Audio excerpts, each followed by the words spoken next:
नमस्कार। हमारे चैनल अदिति की पाठशाला पर आप सभी का स्वागत है। पिछले वीडियोस में हमने कॉन्स्टिट्यूशन के इम्पोर्टेंस के बारे में पढ़ा। आज हम पढ़ेंगे कि जो भारतीय संविधान है उसके महत्वपूर्ण या इम्पोर्टेंट फीचर क्या क्या हैं, किस फीचर के लिए भारतीय संविधान जाना जाता है। तो आइए एक एक फीचर्स की बात हम करेंगे कि भारतीय संविधान किस फीचर्स के लिए जाना जाता है, क्या महत्वपूर्ण फीचर्स हैं भारतीय संविधान में। चैनल पर नए हो तो चैनल को सब्सक्राइब कर लीजिए, वीडियो को लाइक करिए, ज़्यादा से ज़्यादा शेयर करिए। तो चलिए शुरू करते हैं। देखिए, जो भारतीय संविधान है वो दुनिया का सबसे बड़ा संविधान है और इस नेशनल मूवमेंट या नेशनल स्ट्रगल के दौरान इस संविधान को बनाया गया। ये संविधान जो है वो अंग्रेजी संविधान से थोड़ा सा अलग है। क्यों? क्योंकि इसमें फंडामेंटल यूनिट को शामिल किया गया। जो फंडामेंटल यूनिट का मतलब जो फंडामेंटल अधिकार हैं, हमारे व्यक्तिगत अधिकार हैं, उसे इसमें शामिल किया गया। इस वजह से यह जो संविधान है वह अलग है। अब बात आती है इसके की फीचर्स की। महत्वपूर्ण फीचर तो फेडरलिज्म, इसका जो सबसे पहला महत्वपूर्ण फीचर है वो है फेडरलिज्म। मतलब कि इसमें जो गवर्नमेंट है वो 3 स्टेज की गवर्नमेंट है, एक लोकल गवर्नमेंट, एक स्टेट गवर्नमेंट, एक सेंट्रल गवर्नमेंट।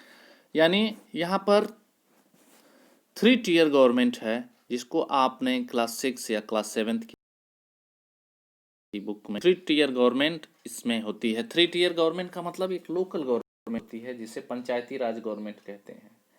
दूसरी जो गवर्नमेंट है वो है स्टेट गवर्नमेंट और तीसरी जो गवर्नमेंट है वो है सेंट्रल गवर्नमेंट। ठीक है।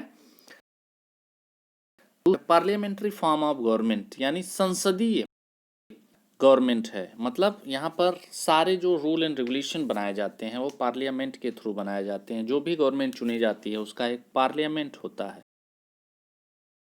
जैसे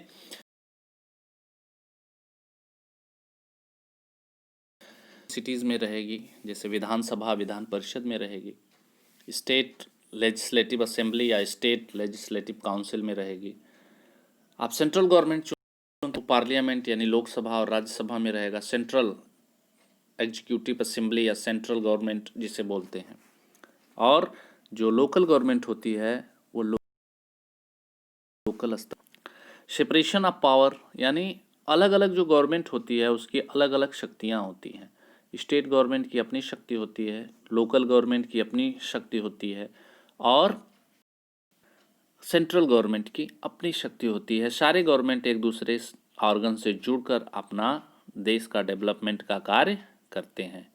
चौथा जो है फंडामेंटल राइट्स। हमारे कॉन्स्टिट्यूशन में हर व्यक्ति को, जो इंडिया का नागरिक है, भारत का नागरिक है, उसे फंडामेंटल राइट्स दिए गए हैं, फंडामेंटल अधिकार दिए गए हैं।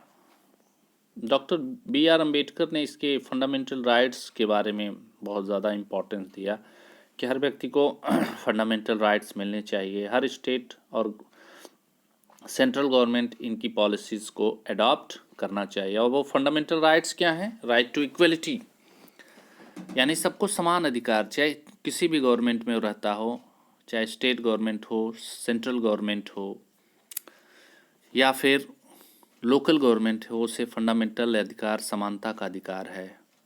उसे हर जगह समानता का अधिकार मिलना चाहिए। राइट टू यानी उसे स्वतंत्रता का अधिकार हो। राइट अगेंस्ट एक्सप्लॉइटेशन, शोषण के विरुद्ध उसे अधिकार हो। Right to freedom of religion, उसे अपने धर्म को मानने का अधिकार हो। एजुकेशनल राइट, उसे अपने धर्म और सभ्यता का अनुपालन करने का अधिकार हो।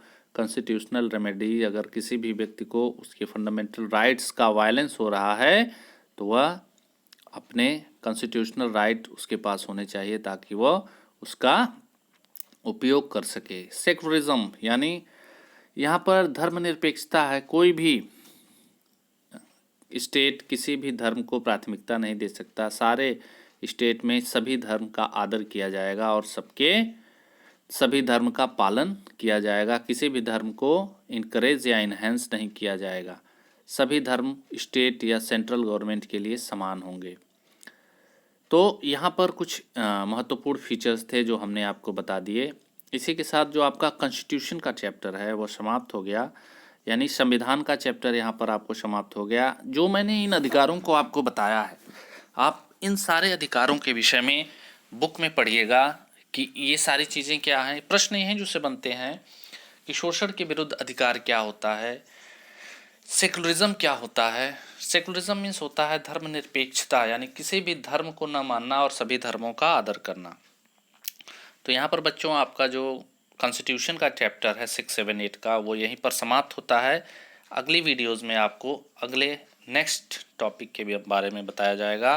घर पर पढ़ते रहिए, मस्त रहिए, खाते पीते रहिए और अपने स्वास्थ्य का और अपना और अपने परिवार के स्वास्थ्य का ध्यान रखिए।